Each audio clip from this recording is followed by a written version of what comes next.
자, 여러분들, 우리 AFK 부동산 설계 보도록 하겠습니다. 자, 우리 부동산 설계는 여러분들 모듈 1에 있는 과목 중에서 가장 전문적인 과목이다, 이렇게 보시면 될 것 같아요.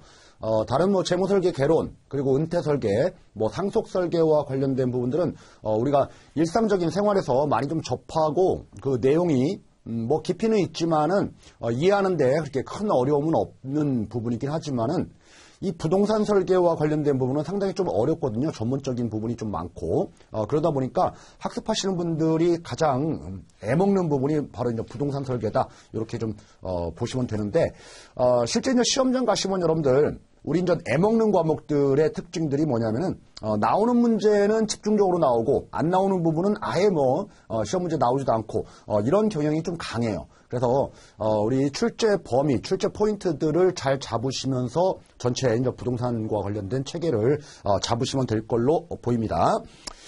자, 우리 1페이지 여러분들 차례를 보도록 하죠.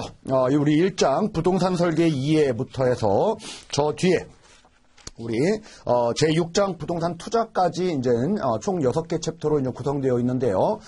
실제 이제 시험과 관련된 부분을 보시게 되면은 어느 부분이 많이 나오고 어느 부분이 적게 나오고 그런 것들은 거의 없어요. 물론 여러분들 1장 부분이 가장 좀 적게 나온다라고는 하지만은 그래도 부동산과 관련된 부분을 처음 학습을 하시는 입장에서는 우리가 1장 부분부터 차례대로 이해하시면서 정리를 해 나가시면 되겠다 싶습니다. 자, 그리고 우리가 제2장 이제 부동산과 관련된 여러분들 경제가 나오는데 우리 이제 투자 쪽인 거죠.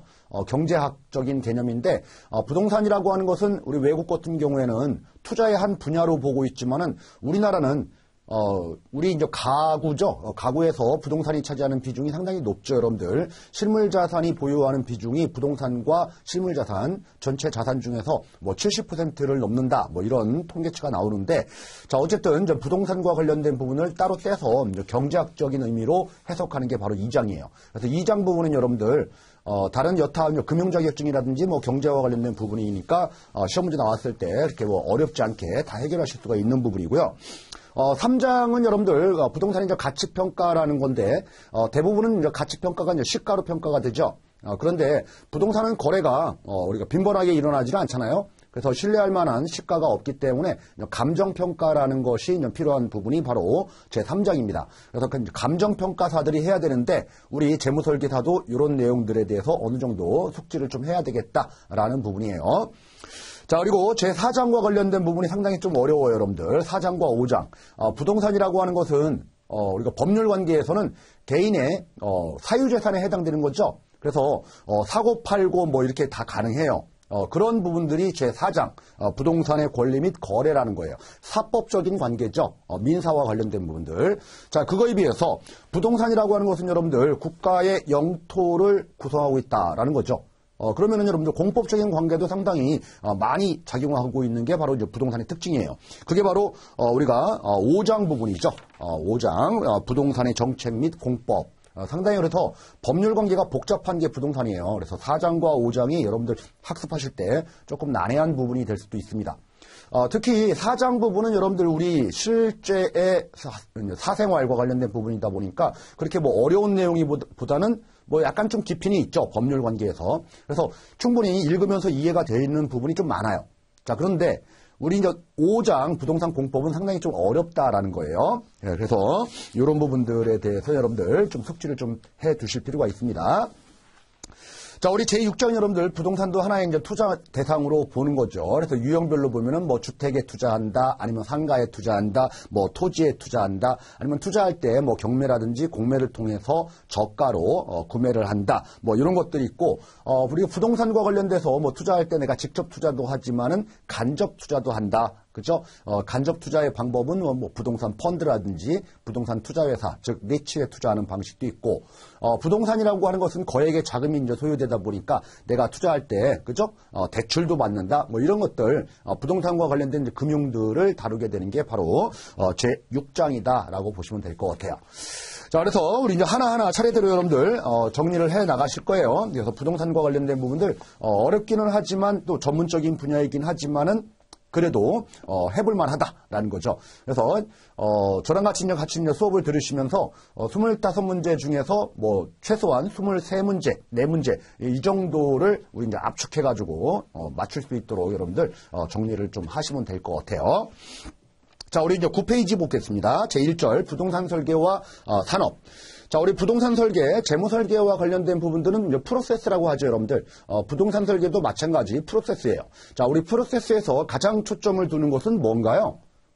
개인의 목표죠. 그래서 우리는 개인 재무 설계 이렇게 얘기합니다. 뭐 법인 재무 설계 뭐 이렇게 얘기를 하지 않아요. 개인이에요. 개인의 목표를 달성하는 그 일련의 과정들을 우리는 프로세스라고 한다라는 거죠. 자, 그러면 부동산의 이 프로세스를 접목시키면은 우리가 부동산에 꿈꾸고 있는 개인들, 즉 고객의 목표들을 달성할 수 있도록 부동산과 관련된 어떻게 뭐 투자를 해야 되는지 또는 처분을 해야 되는지 아니면 보유하고 있으면 어떻게 운용을 해야 되는지 이 일련의 과정들을 우리는 부동산 설계라고 한다라는 거예요. 자, 그래서 부동산이라고 하는 것은 여러분들 어찌 보면은 전문적인 분야들이 많기 때문에 부동산 거래할 때, 그쵸? 이제 공인중개사를 통해서 많이 하죠. 그리고 뭔가 부동산의 가치평가라는 부분들을 할 때는 우리가 이제 감정평가라는 부분을 받는다, 뭐 이런 얘기들을 많이 합니다. 이해하셨죠? 자, 그런 업으로 하시는 분들은 여러분들 어디에 초점을 맞추냐면은 이 부동산이라는 그 실물 자체에 초점을 두고 있다라는 거예요. 자, 그런데 우리는 재무설계사, 이 설계의 초점은 누구냐라는 거죠. 이 부동산에 초점을 맞추는 것이 아니라 고객, 즉 사람에 초점을 맞춰야 된다라는 거예요. 이게 좀 차이가 있다라는 거죠.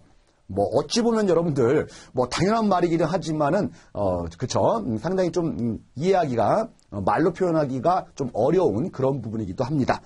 자, 어쨌든 밑으로 와서 보시죠, 여러분들. 가번 부동산 설계 개요. 자, 우리 재무 설계와 관련된 부분들을 지금 얘기하고 있네요. 일반적인 재무 설계. 자, 재무 설계는 간단히 말해 목표를 달성해 가는 과정이다. 자, 또한 여기에서 재무적 측면의 목표는 단순히 수익의 극대화를 의미하기보다는 재무적 자산의 개인 고유의 상황을 반영하여 이에 따른 새로운 가치를 부여하는 것이 중요하다. 그러니까 돈만, 물질만 보고 가는 것이 아니다라는 거예요.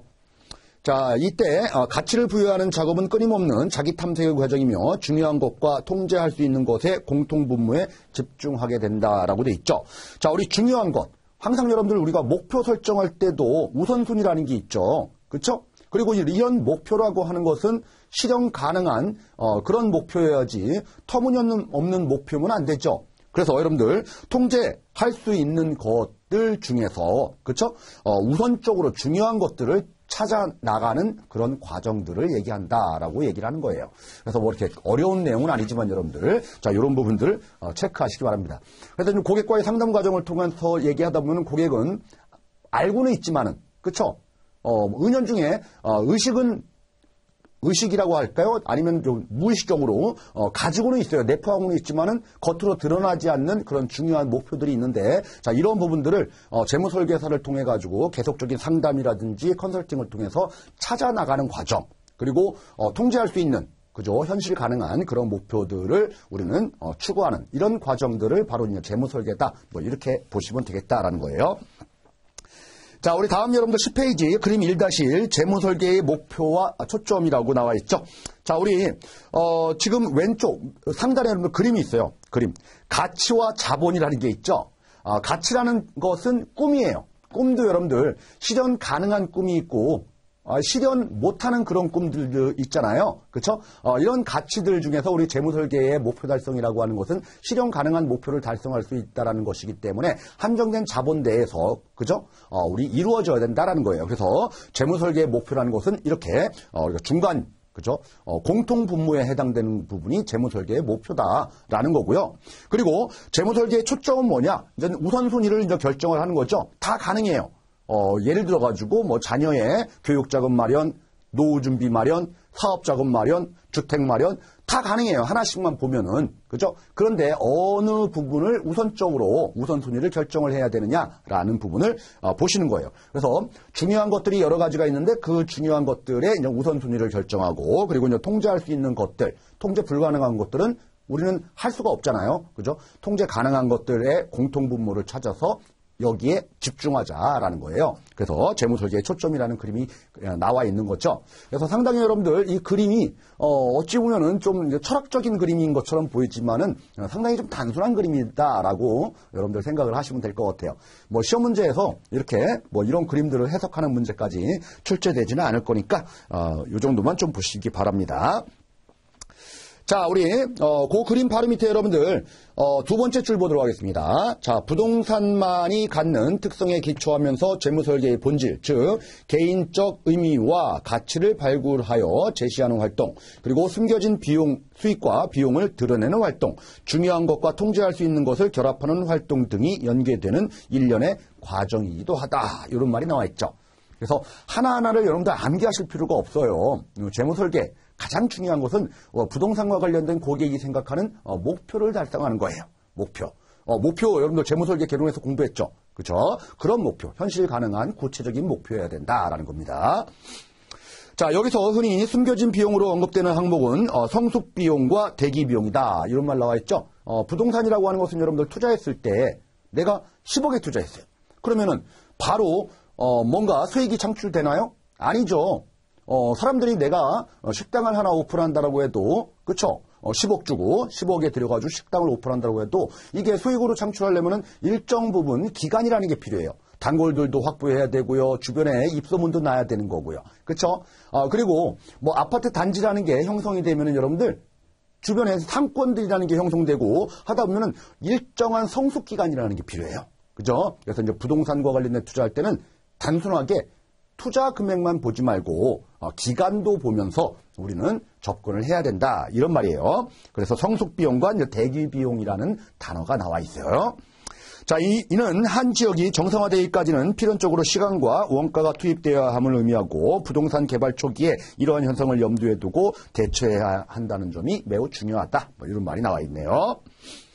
자, 뭐 이렇게 여러분들 보시면 됩니다. 그리고 이제 부동산이라고 하는 것이 우리나라에서 왜 부동산 설계라는 것이 과목으로 나왔냐라는 부분이 이제 그 다음부터 나와 있어요. 우리나라 그 가계 자산 중에서요. 우리 이제 주택이에요. 주택만 차지하는 비중이 한 45% 정도 됩니다. 근데 주택 이외에 실물 자산까지 다 포함하면 여러분들 71%가 넘는다라고 통계치가 나와요. 뭐 매년 이 통계치는 조금 낮아지고는 있어요. 왜냐하면은 과거에 어르신 세대 같은 경우에는 부동산에 대한 선호들이 상당히 높았지만은 지금 젊으신 분들 우리 미래 세대들은 부동산에 대한 그 애착보다는 금융자산에 대한 투자 뭐 이런 것들도 왕성히 하고 있기 때문에 우리 이제 가계 자산 구성 비율이 조금 바뀌고는 있지만은 그래도 부동산이 차지하는 비중이 절대적으로 높다라는 거예요. 그래서 별도의 과목으로 우리는 학습을 한다. 이렇게 이해하시면 되겠네요. 자, 다음 우리 11페이지 가서 보겠습니다, 여러분들. 자, 2번 부동산 설계의 의사결정. 자, 우리 부동산 설계. 자, 부동산과 관련된 의사결정을 하는데 자, 우리 표 1-1을 보니까 의사결정 틀이라고 나옵니다. 너무나 당연하고 기본적인 내용들을 요 표로 얘기를 하고 있어요. 자, 뭔가요? 취득할 것인가, 보유할 것인가, 처분할 것인가. 당연한 거죠. 내가 부동산이 없어요. 내가 뭐 어디 투자를 하려고 하는데 상가 건물을 사려고 그래요. 그러면 이거를 사야 되는지 말아야 되는지 이런 의사결정들을 많이 하죠. 그러면 살 때는 여러분들 어떤 거 고민해요? 이 현재 시세뿐만 아니라 앞으로의 그 상권의 형성이라든지 앞으로 이 부동산의 가치라든지 어떻게 변할지 그리고 주변에 이 상권의 수요가 충분히 충만하고 있는지 여러 가지 상황들을 고려를 해야 된다는 거예요. 그리고 보유할 것인지 보유할 때는 여러분들 현재 상태로 그대로 보유해서 누구한테 뭐 임대를 낸다 아니면 내가 살고 있다 아니면 내가 직접 운영한다 이런 방법도 있겠지만은 뭐 구조적으로 약간의 리모델링이라든지 뭐 변경이라든지 뭐 이런 식으로 해가지고 물론 돈은 들어갈 거예요. 그런데 그거 이상의 수익을 창출할 수 있다라고 한다라고 하면은 그런 의사결정들. 근데 만약에 리모델링 비용을 들였는데 더 많은 수익을 창출하지 못하고 헛된 돈이었다. 뭐 이런 의사결정들 여러 가지 우리가 염두에 두면서 대처를 해야 될 겁니다. 자, 다음은 여러분들 처분할 것인가. 그렇죠? 이거 우리 여러분들 상속설계에서도 공부했을 거예요. 상속설계, 가업 승계와 관련된 부분들. 이 가업과 관련된 부분들을 정확하게 냉정한 시선으로 바라봐야 된다. 이거를 가업을 승계할 것인지 아니면은 바로 처분, 매각할 것인지 뭐 이런 부분에 대해서 아주 냉정한 판단을 해야 되는 거죠. 자, 이런 의사결정들을 해야 된다라는 거죠. 그리고 언제 해야 되는지, 왜 해야 되는지 뭐 이런 부분들 다 따져봐야 된다라는 거예요. 자, 그래서 여러분들 이 내용들이 뭐 암기사항이 아니죠. 암기사항이 아니고 뭐 시험 문제 나올 만한 사항도 아닙니다. 여러분들 당연한 겁니다. 자, 이렇게 부동산과 관련된 부분에 이제 의사결정들이 아주 단순하게 우리 상식선에서 우리는 공부를 한다. 뭐 이런 내용들을 한번 짚어본 거예요. 자, 우리 다음 페이지 여러분들 12페이지 가서 보죠. 자, 3번 재무설계사의 역할 보죠. 재무설계사는 여러분들 뭐예요? 설계 전문가죠. 설계. 그래서 특정 분야에 대한 전문적인 자격을 요구하지는 않아요. 설계 전문가예요. 그래서 재무설계사에게 요구되는 것은 전문가들과의 네트워크 역량도 상당히 중요한 거죠. 즉 코디네이터의 역할을 수행을 해야 된다라는 거예요. 자, 그래서 거기 여러분들 양괄호 3번 재무설계사의 역할이라고 돼 있는데, 자, 재무설계는 그 과정이 투자 주체인 개인에게 맞추어져 있다. 이런 말 나와 있죠. 이러한 관점은 그동안 부동산 자산이라는 투자 객체에 맞춰진 상황의 역으로 볼 수 있다. 이런 말 나와요. 즉 뭐예요? 개인에게 맞춰준다. 우리 설계 쪽은. 따라서 고객 입장에서 부동산의 문제를 정의하고 종합해서 이에 맞는 부동산 설계의 진행을 재무설계사가 수행하는 것이다. 이런 말 나와 있고요. 자, 그 다음이죠, 여러분들. 자, 부동산 분야에서 재무설계사의 역할은 먼저 부동산에 대한 기본적인 지식 필요하다라는 거고요. 그리고 다양한 전문가와 코디네이팅하는 그런 역량도 중요하다. 자, 코디네이터의 역할. 그래서 고객의 추구하는 목표를 달성할 수 있도록 도와주는 그런 자가 바로 재무설계사다. 뭐 이렇게 보시면 되겠죠. 자, 그런 말들이 여러분들 계속적으로 나와 있어요. 한 두세 줄 계속적으로.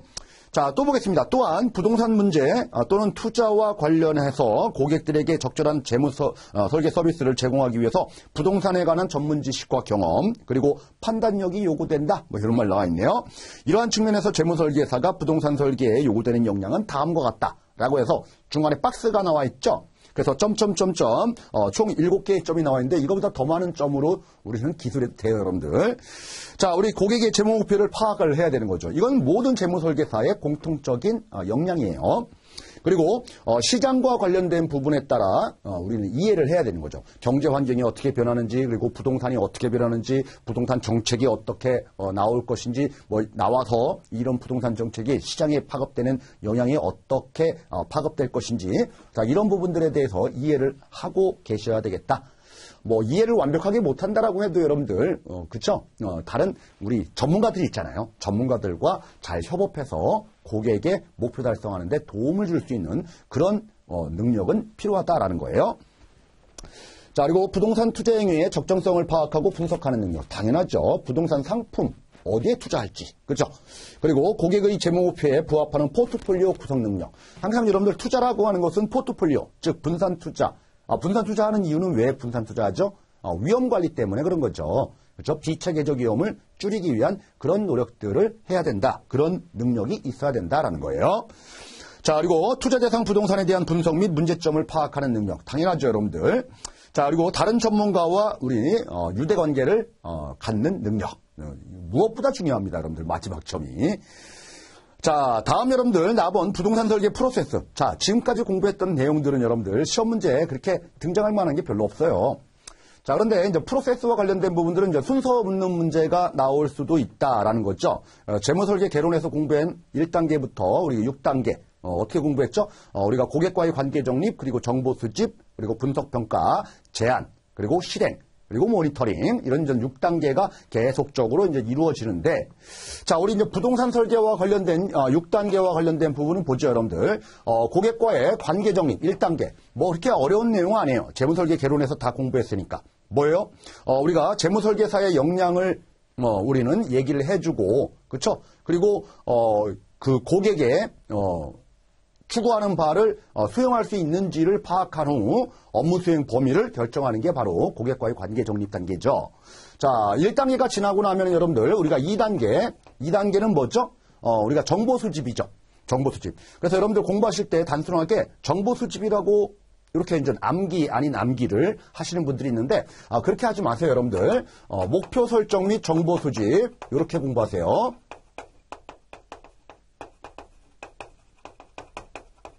목표 설정 및 정보 수집. 자, 이렇게 하면은 여러분들 공부하기가 더 편해요. 그래서 우리 업무 수행 기준에 따르면은 세부적인 2-1단계, 2-2단계, 2-3단계로 구분되는데 2-1단계가 이제 목표 설정이에요. 그 다음이 우리가 2-2단계가 정량적 정보, 2-3단계가 정성적 정보. 여러분들 윤리 공부할 때, 그쵸? 이런 것들 하기 때문에 이렇게 공부하는 게 좋겠다라는 거예요. 자, 그러면은 부동산과 관련된 부분을 우리 이제 목표 파악한다. 그저 나와 있죠? 그리고 여러분들 두 번째 좀 보겠습니다. 자, 위험 수용 성향과 투자 능력을 파악한다. 그쵸? 우리가 정보 수집과 관련된 부분에서 고객이 위험을 어떻게 지금 생각하느냐, 위험 회피형이냐, 아니면 위험 추구형이냐, 뭐 이런 것들을 파악을 해야 되겠죠? 이해됐나요? 자, 다음 여러분들 요구 수익률을 설정한다라는 거예요. 고객이 우리가 목표가 고객은 부동산 투자에서 50% 수익을 내고 싶대요. 이게 바로 요구 수익률이죠. 그래서 요구 수익률 설정이에요. 설정. 요구 수익률을 설정한다. 터무니없을 수도 있을 거예요. 그렇죠? 이런 부분들이. 자, 그리고 각종 재무 정보를 수집한다라는 거죠. 자, 이런 상황들을 통해서 여러분들 3단계 이제 분석 평가합니다. 분석 평가. 자, 우리 분석 평가하는 과정에서 여러분들 고객이 생각하는 재무적인 목표, 즉 부동산과 관련된 목표를 50% 달성하고 싶대요. 상가 투자에서. 그죠? 정보를 보니까 충분하게 자본도 있어요. 돈도 있어요. 조금 부족한 부분이 없지 않아 있지만은 대출로 가능하다라고 가정했을 때. 자, 그러면은 과연 이런 부분들이 50%가 맞느냐라는 거죠. 그래서 우리가 분석 평가할 때는 여러분들 단순하게 고객하고 나와의 관계로만 평가하는 게 아니라 주변 시장에 부동산에 투자했을 때 부동산으로서 얻게 되는 수익률 뭐 이런 것들하고 이제 비교하면서 객관적으로 평가를 해야 되겠죠. 자, 그래서 여러분들 우리 3단계 보시니까 고객의 재무 상황을 분석한다, 이제 환경을 분석한다, 시장을 본다는 얘기예요. 그 다음에 이제 부동산 평가를 하는데 부동산의 가치 평가뿐만 아니라 이런 요구 수익률이 터무니없다라고 하면은 조정을 해줘야 된다라는 거예요. 그렇죠? 요구 수익률 조정하고 최종적으로 이제 결정을 한 다음에 그 다음으로 나가야 되겠죠. 그래서 고객님 50% 터무니없습니다. 시장 상황으로 봤을 때는 부동산 투자했을 때 7%가 평균입니다. 그래서 이런 부분들을 우리 7%로 이렇게 합의해서 조정 결정하시죠. 이렇게 결정하는 단계가 몇 단계라고요? 3단계라고요. 3단계. 자, 우리 단계를 구분하려고 하는 거예요. 단계를 구분하려고. 그래서 여러분들 우리 프로세스 단계를 묻는 문제 뭐 가나 다라 마바 그래서 순서대로 단계별로 바르게 나열한 것은 이렇게 나올 때 이런 말들이 있다. 그렇죠? 이런 말들이 있다. 조정. 자, 이런 말들이 있을 때 여러분들 이게 3단계인지 2단계인지 구분하실 수 있어야 되겠다. 아셨죠? 자, 우리 4단계 우리가 부동산 설계 제안서의 작성 및 제시. 그렇죠? 4단계. 좀 전에 왔어요. 이제 부동산과 관련된 우리 투자 관련된 의사결정 트리. 처분할 것인지 보유할 것인지 아니면 취득할 것인지 이와 관련된 의사결정들 하죠. 자, 그러면은 제안할 때도 여러분들 뭐 취득하시죠라는 제안을 할 수도 있고, 그렇죠? 아니면 처분하시오라는 제안을 할 수도 있을 거예요. 그래서 그런 검토사항과 관련된 부분 보죠. 검토사항. 자, 우리 언제 할 건지 시기를 파악을 해야 되겠죠. 그리고 자금 조달 방법. 이거는 내가 취득하려고 하면은. 그죠? 그리고 포트폴리오. 하나만 투자하면 안 되죠. 분산 투자해야 되니까. 이런 부분들을 검토하는 시기가 바로 4단계다라는 거죠. 4단계. 자, 그래서 4단계에서 검토할 사항이 뭐예요? 검토할 사항. 자, 투자 시기. 그리고 자금 조달. 그리고 포트폴리오. 그렇죠? 그래서 투자 포트폴리오. 앞글자만 딴 거예요, 여러분들. 앞글자만 딴 거예요. 자, 전략과 관련된 부분들은 취득할지, 그리고 매도할지, 보유할지, 개발할지, 뭐 여러 가지 방법이 있겠죠? 자, 그리고 이제 실행에 옮기고 여러분들 모니터링 합니다. 자, 우리 모니터링. 자, 우리 6단계로 한번 가서 볼까요? 5단계 지나고, 우리가 6단계 모니터링. 모니터링 하면 여러분들, 부동산 투자라는 것은 하루아침에 끝나는 게 아니잖아요. 그렇죠? 오랜 시간 걸릴 수가 있잖아요. 그래서 목표로 하는 수익률이 달성하고 있는지, 아니면 정부에서 새로운 부동산 정책이 나왔는지, 그렇죠? 아니면은 부동산 관련된 법률이 또 바뀌었는지, 뭐 이런 부분들과 관련된 부분들을 우리는 계속적으로 모니터링 단계에서 검토하고, 그렇죠? 검토하고 확인하고 뭐 이런 모니터하는 단계예요. 모니터.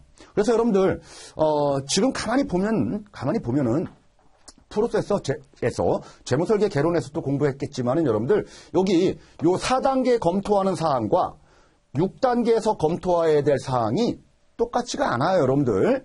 그렇죠? 자, 우리 4단계에서 검토해야 될 사항은 뭐예요? 결국 제안서를 쓰기 위해서 검토해야 될 사항이에요. 그렇죠? 자, 그런데 여기 6단계에서 우리가 모니터링 검토하는 사항은 뭡니까?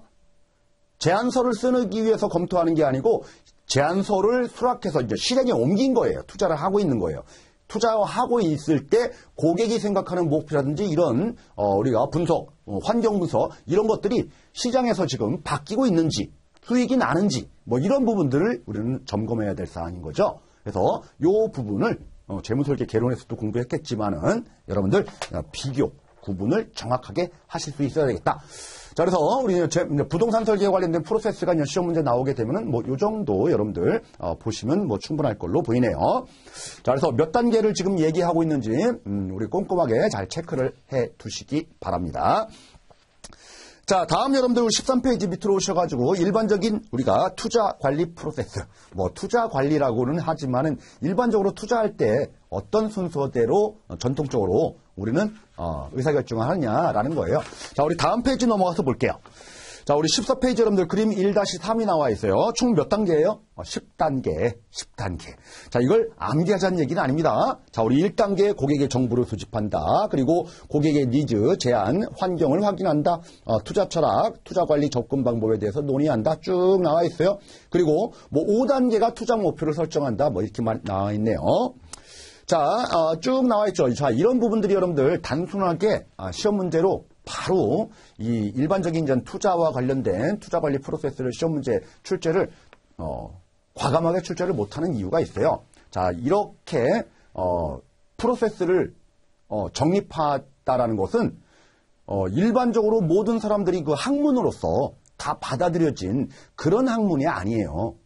프로세스는 여러분들 사람마다 프로세스는 달리 정할 수가 있는 겁니다. 그렇죠? 그래서 이 프로세스를 정한 거기 밑에 출처가 나와 있죠. 그 학자 이름. 그 사람들이 이렇게 썼대요. 근데 이걸 가지고 개인적으로 뭐 논문이라든지 이런 데 썼다라고 해서 시험 문제에 떡하니 출제한다. 이거는 잘못된 출제일 수가 있는 겁니다. 물론 일반적으로 이런 프로세스를 지킨다라는 개념으로 우리는 접근할 필요가 있다는 얘기예요. 자, 쭉 내려오셔가지고 여러분들 8단계를 보니까요. 투자 지침서를 우리가 작성한다 이런 말 나와 있죠. 투자 지침서. 이거는 여러분들 모듈 2에서 투자 설계 공부를 하실 때 투자 지침서라는 것을 또 공부를 하실 거예요. 우리가 고객하고 얘기를 하는 거죠. 예를 들어서 주식에 투자한다, 부동산에 투자한다. 그러면 몇 프로 우리가 주식에 투자하고 채권에 몇 프로 투자하고 부동산에 어떻게 투자해서 포트폴리오 자산 배분을 한다. 이런 논의들 다 돼 있은 후에 투자하겠죠. 그리고 투자했을 때 여러분들 무조건 수익이 나나요? 그렇지는 않죠. 그죠? 그러면 투자했을 때 환경이 변했을 때 대처를 해야 되겠죠. 이런 모든 것들을 고객하고 합의한 그런 지침이 되는 가이드라인 문서를 책임하기까지, 그죠? 책임까지 다 설정을 해놓고 우리는 실행에 옮겨야 되는 게 맞아요. 마음대로 여러분들 이게 수익이 안 났다라고 해서 처분하고 다른 데 취득하고 뭐 이렇게 하면 여러분들 안 되겠죠? 그런 가이드라인이 바로 이제 지침서다라는 거예요. 자, 이런 지침서를 만든 다음에 우리가 투자 전략을 실행한다. 드디어 투자하네요. 드디어 투자합니다. 자, 그러면은 일반적인 투자 의사결정과 관련된 부분에서 여러분들 투자 언제 해요? 1단계부터 10단계까지 중에서 9단계에 하죠? 그 말은 뭐예요? 우리 투자라는 것은 여러분들, 그죠? 그냥 즉흥적으로 함부로 투자하라는 얘기가 아니에요. 여러 가지 전략을 수립하고, 그죠? 왜 투자하는지 투자에 대한 이유도 있어야 되는 거고요. 그죠? 투자했을 때 향후에 잘못될 것들을 다 미연에 가이드를 잡은 다음에 투자를 실행을 하는 거고요. 여러 가지 조심조심 하시면서 투자를 해야 된다. 더군다나 주식과 관련된 부분들, 물론 여러분들 주가가 높은 주가도 있지만은 싼 것 주식도 있잖아요. 그런 거는 그에 큰 손실이 안 날 거예요. 근데 부동산은 어때요? 부동산에 한번 투자를 했을 때 잘못됐을 때는 돌이키지 못할 거액의 손실을 볼 수가 있기 때문에 더더욱 조심해서 돌다리도 계속 두들기면서 투자를 실행해라. 그런 의미로 여러분들 이해하시면 될 걸로 보이네요. 이해하셨죠? 이렇게 어려운 내용은 아닙니다. 여러분들 암기사항도 아니고요. 자, 우리 다음 여러분들 우리가 15페이지 가서 볼게요. 자, 우리 15페이지 부동산 산업이라고 되어 있습니다. 뭐예요? 끝에 단어가 업이에요. 업. 업이란 얘기는 뭐예요? 돈벌이를 한다라는 거죠. 돈벌이. 자, 부동산 산업과 관련된 부분에서 여러분들, 그러면 돈벌이와 관련된, 중에서, 돈벌이 말고도, 우리 그 표 1-에 부동산 활동이라는 게 있죠. 그럼 부동산 산업이 뭐고, 부동산 활동이 뭐냐. 부동산에서 여러분들 이렇게 이름을 붙이는 것들이 상당히 처음에 접근할 때 좀, 어려워요. 또 그 말이 그 말인 것 같은데, 그죠? 부동산이 활동한대요. 활동. 자, 부동산이 움직입니까? 아니죠? 부동산은 안 움직입니다. 부동산은 안 움직여요. 부동산은 가만히 있어요. 부동산은 가만히 있습니다. 자, 그런데 활동한대요. 활동은 누가 해요? 사람이 하는 거죠. 자, 부동산은 가만히 있는데, 사람이 이 부동산 가지고 어떤 행위들을 한대요. 뭐예요? 취득하고 처분하고 뭐 개발하고 투자하고 판매하고 여러 가지 그렇죠? 가치 평가도 하고 중개도 해주고 이런 활동들 이거를 부동산 활동이라고 하는 거예요. 즉 부동산에 사람의 입김 행동이 들어간다. 뭔가의 목적이 있겠죠. 목적이 그런 목적들을 봤을 때 그렇죠? 내가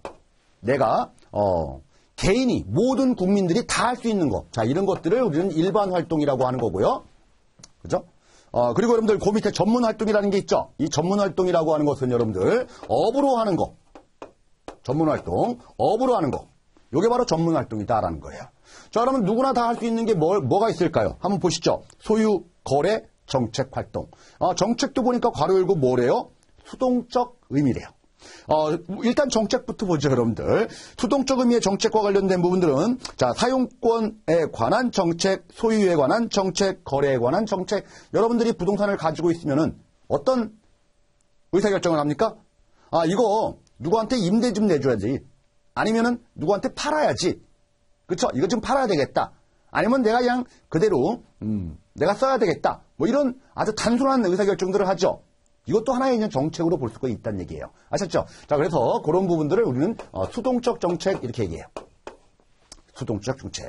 자, 그거 말고도 여러분들 거기 위에 박스를 보니까 칸에 소유 활동과 거래 활동 이런 말이 있죠. 누구나 다 할 수 있는 거예요. 내가 가지고 있을 수도 있고요. 아니면은 취득 처분 다 가능하다는 얘기죠.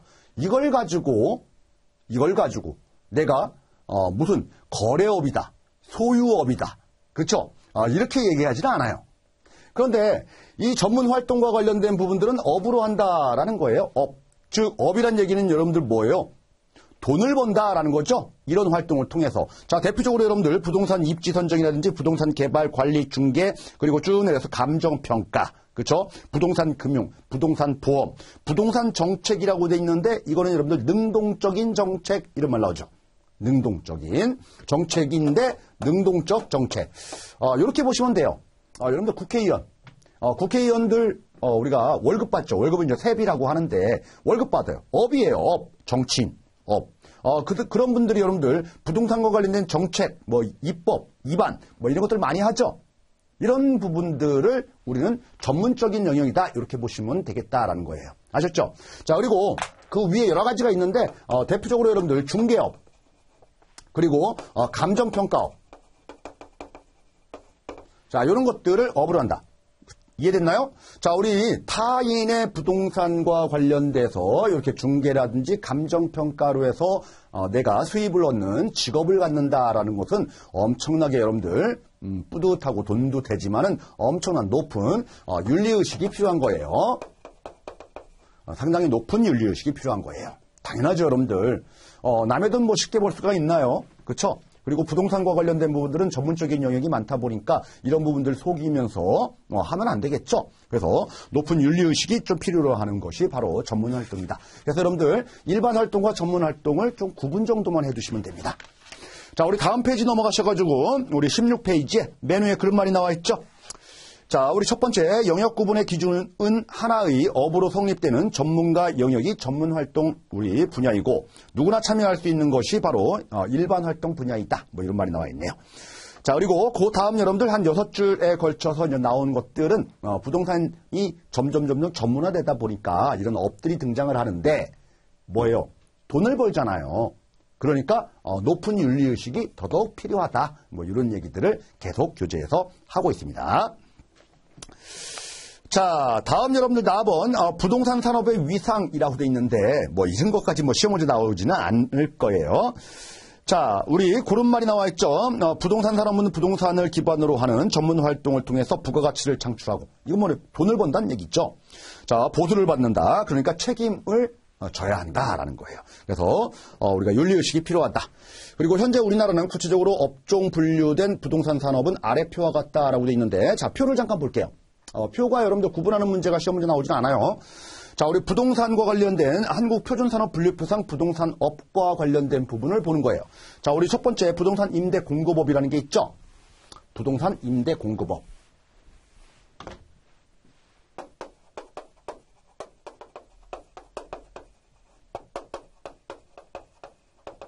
공급업. 자, 우리 부동산 임대도 있고요. 부동산 개발 공급업도 있네요. 그리고 여러분들 관련된 우리 서비스업에서 부동산 관리업이라든지 아니면은 뭐 중개, 감정평가 이런 것도 있죠.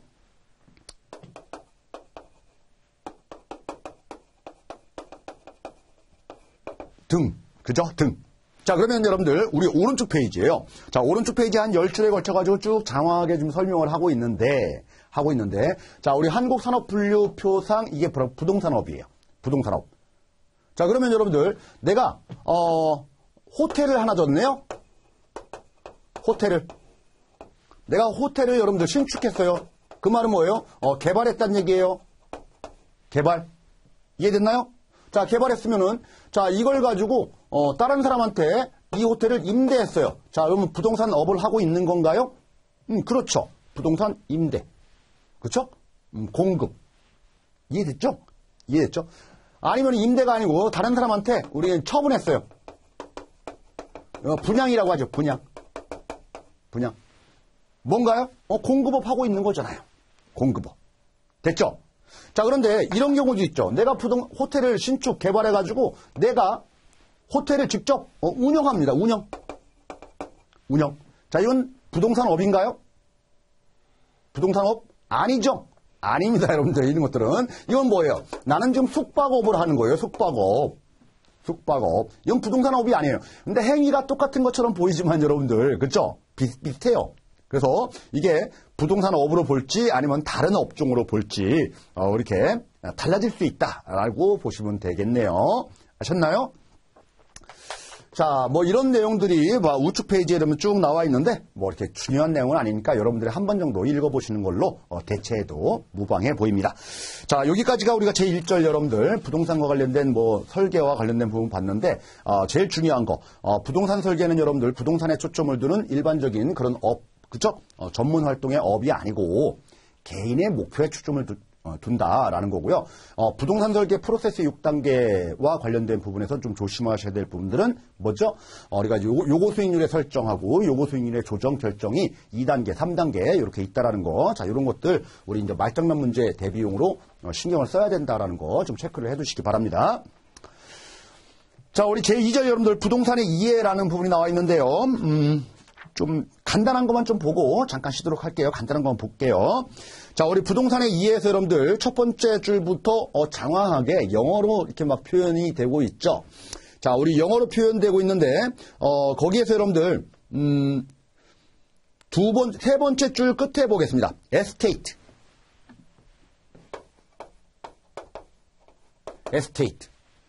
자, 그게 여러분들 에스테이트는 재산권, 부동산권, 유산 등을 의미하며 토지의 물리적인 양을 뜻하기보다는 법률적인 이익을 뜻한다. 무슨 권리 에스테이트. 그렇죠? 요렇대요. 자, 그 다음에 여러분들 리얼 에스테이트 볼게요. 앞에 리얼이 붙었네요. 그죠? 리얼 에스테이트.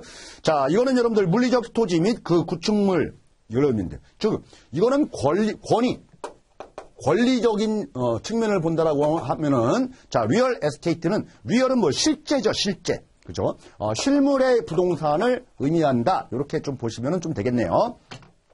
자, 그런데 이제 부동산이라고 하는 것은 여러분들 권리도 있고 실물도 있고 형체도 있고 다 있잖아요. 그죠?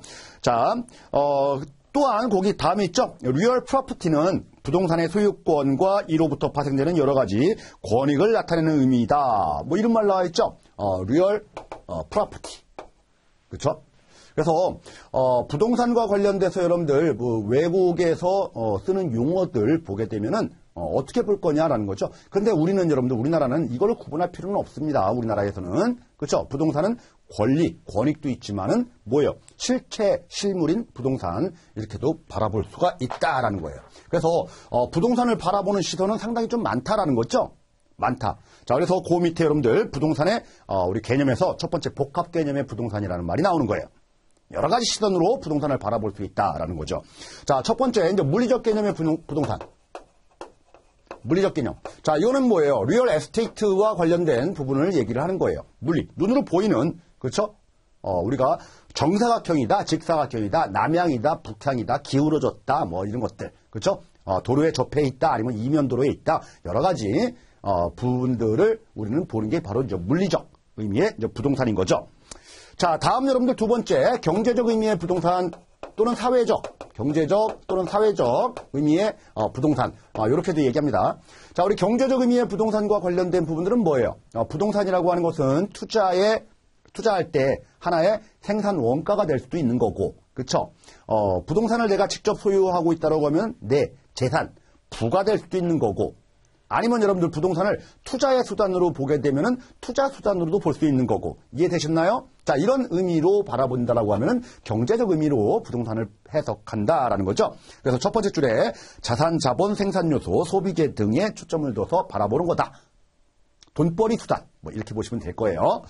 자, 우리 세 번째, 자, 이렇게 물리적 의미, 경제적 의미, 뭐 이렇게 보는데 주로 이제 구체적으로 보는 것들은 여러분들 이제 법률적 의미의 부동산을 봐요. 법률적. 명확하거든요. 법률은. 그렇죠? 법률은. 자, 그래서 국가의 경제 기반이 되는 공공재료소의 규제 대상이 되며, 자, 권리 주체에게 재산적 가치가 있어 거래 대상이 되는 물건으로서의 부동산 초점을 두는 개념이다. 이런 말 나와 있는데, 자, 우리 부동산이라고 하는 것은 여러분들 국가의 공유재산인 거예요. 쉽게 말하면. 영토. 그렇죠? 국가의 요소 중에 영토가 있잖아요. 그래서 공적인 성격이 있다. 즉 공법 관계에서도 규율이 필요할 것이다. 그리고 부동산이라는 것은 개인의 사적 재산인 거죠. 자, 우리 헌법 23조에서는 뭐라고 돼 있어요? 사유재산을 인정하죠, 여러분들. 그렇죠? 그리고 사적 재산의 침해가 있으면 안 돼요. 침해가 있을 거면은 우리가 공공적인 필요에 의한 침해가 있다라고 하면은 법률에 근거를 해서 침해를 해야 되는 겁니다. 자, 어쨌든 간에 사적 재산인 거예요. 그래서 부동산도 마찬가지로. 그러니까 이제 사법과의 관계. 자, 이런 것들이 법률로 다 규정되어 있기 때문에 명확하다라는 겁니다. 이해하셨나요? 그래서 여러분들 저 뒤에 우리가 4장에서 공부를 할 거고요. 요거는 5장에서 또 공부를 할 거예요. 자, 여기는 부동산의 개념을 볼 거니까 여러분들 개념을 볼 거니까 자, 우리 나번 법률적 개념의 부동산에서 이제 정확한 개념을 보자라는 거죠. 자, 그러면은 법률적 의미의 부동산은 여러분들 일단 사법적 관계를 규율하는 법인 이제 민법에서 이제 규율합니다. 민법 99조에서 어떻게 얘기를 하는 거냐? 부동산이라고 하는 것은 토지 및 그 정착물 이렇게 규정합니다. 아주 단순하죠? 아주 단순해요. 토지 및 그 정착물이래요. 어찌 보면은 우리 물리적 의미의 부동산, 즉 실물로서의 부동산을 바라본다라고 볼 수도 있고 아주 심플하게 본 거죠. 토지 및 그 정착물, 그렇죠? 그리고 이게 민법 99조 2조에서는 여러분들 부동산이 아닌 것을 동산이라고 한다, 뭐 이렇게 얘기합니다. 자, 토지 및 정착물, 아주 그냥 짧은, 아주 간단한 의미로 부동산을 봤다라고 해가지고 협의의 부동산이다 이렇게 얘기해요. 협의의 부동산. 협의의 부동산. 자, 그런데 넓은 의미의 부동산 쪽으로 가게 되면은 이제 광해의 부동산이에요. 광해의 부동산 쪽으로 가게 되면은 이 협의의 부동산에다가 더하기, 더 확대되겠죠? 자, 이런 부동산을 뭐라고 얘기하는 거냐면 준부동산 또는 의제부동산 이렇게 얘기해요. 준부동산, 의제부동산. 이건 뭐냐? 자, 우리 협의의 부동산과 관련된 부분들은 부동산은 여러분들 토지 및 그 정착물. 여러분들 이런 얘기 많이 들어봤죠? 토지 등기. 그렇죠? 건물 등기. 그래서 이런 것들은 이제 국가에서 여러분들 관리 관리하는데 우리 등기로 통해서 관리를 해요. 등기. 자, 그러면은 이렇게 공적인 관리가 좀 필요한 거예요. 동산은 동산이지만 공적인 관리가 필요한 이런 우리 동산들도 함께 묶어서 전체가 광해 부동산이다 이렇게도 얘기합니다. 대표적으로 여러분들 자동차 취득하신 분들 자동차 라는 것은 다 등록이 되거든요. 선박도 마찬가지고. 그죠? 뭐, 운행수단과 관련된 부분들은 다 등록돼요. 그리고 광업권, 광업재단, 어업권, 어업재단. 자, 요런 부분들이 바로, 등록이 되고요. 그리고, 일정 여러분들, 뭐, 임목에 관한 법률상 일정의 우리 나무들 있죠? 자, 이런 것들도 우리 등기되는 경우도 있어요. 등기. 자, 이렇게 등기 등록과 관련된 부분으로 우리가 관리되는 것들을 우리는 의제부동산 이렇게 해가지고 자, 협의회부동산과 의제부동산을 모두 합쳐가지고 우리는 광해부동산이다 이렇게 얘기합니다. 자, 그래서 여러분들 우리 일단 이제 협의회부동산을 먼저 볼 건데요. 토지. 일단 토지를 먼저 볼 거예요. 토지. 자, 토지라는 것은 여러분들 평지죠, 일단. 그렇죠? 그런데 여기 상, 하 일정 부분에 소유권의 영역을 미치죠? 근데 뭐 우주권까지 올라갈 거는 아니고요. 지구 반대편까지 내려갈 건 아니잖아요. 그래서 정당한 이익이 미치는 상하에 우리는 미친다. 뭐 이렇게 재산권을 미친다. 이렇게 얘기를 하는데 자, 대표적으로 여러분들 우리가 이제 밑으로 내려갔을 때는 우물 정도, 물 파는 거. 그렇죠? 요 정도는 소유권의 범위로 봅니다. 근데 한참 파다 보면은 뭔가 광물이 나오겠죠? 광물. 그렇죠? 이런 것들은 여러분들 국유로 봐요. 광물은 사유재산으로 인정하지 않습니다. 자기 여러분들 집에서 그렇죠? 땅을 계속 파보세요. 한참 100m, 200m, 1km 파보세요. 광물 나옵니다. 이건 개인 거 아니에요. 그렇죠? 우물은 자기 거지만 요즘은 여러분들 우물 팔 때도 함부로 못 파요. 다 관청에 다 우리 허가를 받은 다음에 파야 돼요. 환경 보호 때문에. 자, 어쨌든 우리가 토지의 우리 소유권의 범위와 관련된 부분을 이렇게 19페이지에 좀 나와 있는 거 설명을 드렸고요. 자, 다음 여러분들 우리 시험 문제와 관련돼서 나올 만한 것들이 이제 다음 페이지에 나와 있는데 다음 페이지에 자, 우리 여러분들 정착물이에요. 토지 및 그 정착물이다라고 해가지고 정착물은 토지 위에 붙어 있는 거예요, 여러분들. 토지 말고 정착물은 이런 게 있죠. 독립적으로 거래되는 게 있어요. 대표적으로 여러분들 뭐가 있을까요? 건물이죠. 토지랑 별개로 거래가 돼요. 그렇죠? 그러니까 건물하고 토지는 다른 부동산인 거예요. 같은 개념으로 보는 게 아니에요. 물론 대부분은 소유자가 이제 한 명 같은 사람으로 다 되어 있지만은 다른 개념으로 본다라는 거예요. 그리고 여러분들 건물 말고도 토지에 붙어 있는 것들 한번 볼까요? 우리가 농작물. 그렇죠? 농작물도 따로 거래되죠. 토지에 붙어 있지만. 농작물과 비슷한 거 아직 따지 않은 사과, 배. 그죠? 미분리 과실이라고 하죠. 과일들. 자, 이런 것들 따로따로 거래 다 됩니다, 여러분들. 따로따로. 그리고 토지에 붙어 있어. 뿌리를 내리고 있는데 나무 있죠. 나무. 그죠? 수목. 자, 우리 나무도 따로따로 거래되잖아요. 토지와 함께 거래되는 게 아니고. 이해됐나요? 자, 요거는 등기된 게 아니고 명인 방법을 갖춘 뭐 이렇게 얘기합니다. 등기는 아니에요. 명인 방법을 갖춘 수목 또는 수목의 집단들은 우리 따로 거래되는 그런 우리가 정착물이다. 그거 외의 것들은 여러분들 부합된 정착물 이렇게 얘기해요. 자, 이 말은 뭐예요? 토지랑 함께 거래되는 거예요.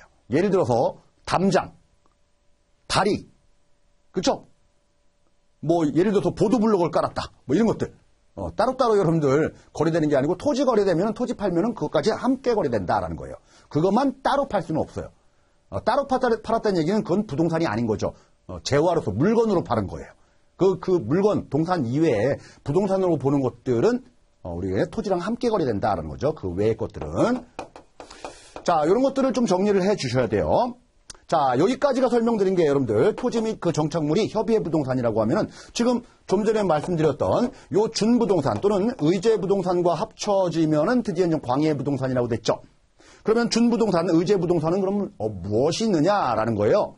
무엇이 있느냐. 자, 하단으로 내려가셔가지고 20페이지 여러분들 그림 1-4에 준부동산, 의제부동산 또는 간주부동산 보죠. 자, 뭐예요? 20톤 이상의 선박, 자동차, 항공기, 건설기기, 광업재단, 그쵸? 광업권, 어업권, 그리고 임목, 등기된 거, 뭐 이런 것들이 있죠? 자, 그런데 조심하셔야 될 게 여러분들, 여기서 뭐 시험 문제 나올 만한 거가 뭐 요 정도예요. 모든 선박이에요? 아니면 20톤이 넘어야 돼요? 그쵸? 선박은 선박인데, 20톤 이상의 선박이어야 된다. 제한이 있다, 선박은. 자, 그리고 뭐 광업권, 어업권 뭐 이런 말들을 하고 있는데 자, 영업권. 영업권은 그러면 의제 부동산에 해당되느냐? 이건 아니죠, 여러분들. 영업권 여기 안 나와 있습니다. 자, 또 하나 보겠습니다. 또 하나. 자, 우리 임목에 등기된 임목이죠? 임목에 관한 법률상 등기된 임목이에요. 자, 우리 좀 전에 봤죠, 여러분들. 이 명인 방법을 갖춘 20개 집단. 이거는 뭐예요? 협의의 부동산에 해당되는 토지와 독립된 정착물입니다. 자, 그런데 등기된 임목은요. 등기된 임목은 토지에 정착된, 그쵸? 정착물로 보는 게 아니고 준부동산 쪽으로 이렇게 분류를 해놨어요. 나무는 나무인데 등기되면 우리가 준부동산으로, 등기 안 되면은, 그쵸? 우리 협의의 부동산으로. 이해됐나요? 자, 이런 것들 아주 세세하지만 여러분들 약간 좀 디테일한 부분이긴 하지만은, 시험 문제에 이제 구분 기준에서, 우리가 틀린 문장으로 나올 수가 있기 때문에, 자, 이런 부분들만 좀 정리를 잘 해두시면 되겠네요. 자, 다음으로 이제 복잡한 게 나와 있습니다. 우리 21페이지. 자, 우리 이제 부동산이라는 부분을 공부를 하려면은 여러분들 동산하고의 차이점을 좀 보고 넘어가야 되겠죠. 자, 그래서 아주 복잡한 내용이 나와 있는데 잠깐 쉬었다가 우리 다음 시간에 동산과 부동산의 차이점을 또 알아보는 시간 갖도록 하겠습니다.